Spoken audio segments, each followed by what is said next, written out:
September 2026 ஜோதிட கிரக நிலைகளின்படி, குறிப்பாக குரு மற்றும் புதனின் பார்வை சுப கிரகங்களின் சேர்க்கை காரணமாக குழந்தை பாக்கியம் பெற அதிக சாதகமான வாய்ப்புள்ள ராசிகள்.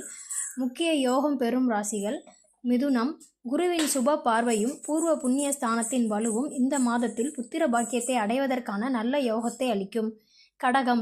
லக்ன மற்றும் 5ஆம் இடத்து கிரகங்களின் சுப சேர்க்கையால் நற்செய்தி கிடைக்கும் வாய்ப்பு அதிகம். சிம்மம். செப்டம்பர் மாதத்தில் குரு மற்றும் புதனின் சேர்க்கை மற்றும் பார்வை பலத்தால் வம்ச விருத்தி மற்றும் குழந்தை பாக்கிய யோகம் உண்டாகும். கன்னி. புதன் உச்சம் பெறும் காலகட்டத்திலும் 5ஆம் அதிபதியின் சுப பார்வையாலும் மழலை செல்வம் பெற சாதகமான சூழல் நிலவும். தனுசு. குருவின் பார்வை பலத்தாலும் பூர்வ புண்ணிய பலன்களாலும் குடும்பத்தில் புதிய உறுப்பினரின் வருகைக்கான யோகம் கூடி வரும். பரிகாரம் மற்றும் வழிபாடுகள்: வியாழக்கிழமைகளில் தட்சிணாமூர்த்தி வழிபாடு மற்றும் புதன் கிழமைகளில் பெருமாள் வழிபாடு செய்வது யோக பலன்களை அதிகரிக்கும்.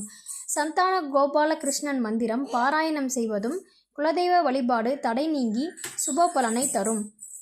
குறிப்பு: இது பொதுவான கிரகநிலைகளின் அடிப்படையிலான பலன்கள்.